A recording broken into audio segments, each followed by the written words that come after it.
G'day, Kevin Hillier and Steve Tom previewing the 2014 Division 1 Grand Final this Saturday, Avalon Airport Oval, Deer Park, unbackable favourites, Spotswood, the underdog. How's it going to play out, Tomsy? I don't know. Look, they're red-hot favourites, make no mistake, Deer Park, and rightly so. They've been fantastic. No one in the competition in senior division's gone through all the way undefeated in a home and away and a final series. Deer Park have got that opportunity to do it.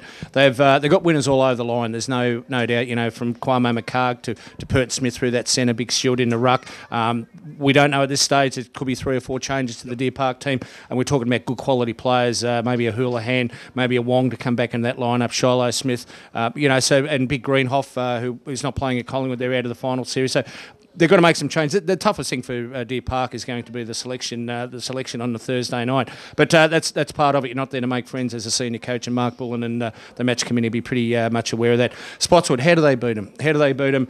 We've all got good question. I was going to ask that. I was going to say, well, I haven't got an answer, to be quite honest, Kev. I really haven't. But the areas you got to look at, it's a basics. Maybe Spotswood have to get back to a very basic game of football. You're going to win the ball, no doubt, through that centre. But the one-on-one, I'd love to see Spotty play a one-on-one.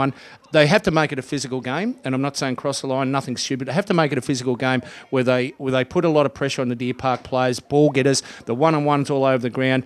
Cloak has to play forward. I don't care whatever they think. Cloak has to start off at full forward, hoping Barling will go to him. And you know what? Spotswood are going to say, okay, let it come. Yep. Whatever happens, happens. We've got to go with this. We've got no other option, because they need to kick goals. A couple of weeks ago in that semi-final, they didn't kick a lot of goals. Spotswood, Deer Park just dominated in that area, the defensive side of it. The smaller forwards, we talk about, the different theories that they go with the small forward line, Spotswood. Yeah, Will Langlands has to be involved in the game. Dry Orchard, we know, he's been playing down the back line a little bit, match-up roles, but he's kicked goals. He can play forward as well. Will Phillips, they've got a variety of goal kickers, the Spotswood team. Yeah, going small to start with. But they've got to stick to a very simple, basic game of football. Their back line has to be settled right from the start. 1 or 2 little changes if need be with matchups. They threw it too far around the other week, where they had 6 or 7, I think I counted, in the first 15 minutes with their back line. Let the back line settle. Have faith, have confidence, from the coaching staff, from the bench, from the whole lot. Deer Park, look, they've got winners all over the ground. We know that. The contested football is a big thing. We know out here at Avalon Airport Oval, Kev, that out of that centre's a very important part of the game.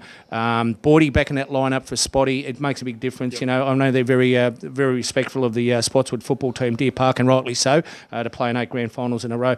But look, in the end, Deer Park are just going to have too many match winners, and especially if Shiloh Smith and that do come back in that lineup, and Wong, Jimmy Kondos, he'll be down there in the goal screen. Even if he kicks 1 or 2, he takes the pressure off his other key forwards down there. So for a tip, I'm going to go with Deer Park. I don't think anyone will go against Deer Park, but if Spots will keep it simple, Spots will keep it physical, Spots will make it doesn't matter if it's the ugliest game of football we've ever seen, for Spotswood's sake, it doesn't matter, stoppage after stoppage after stoppage, man on man, all over the ground, and who knows. But I say Cloak will play forward, has to play forward, him and Barling. Let's see who stands up at the end. Be a good contest, be worth going and have a look at. Make sure you get along and have a look at the Western Region Footy League Division 1 Grand Final Day. It's this Saturday at Avalon Airport Oval at Werribee. Get out and see some local footy. It's as good as it gets.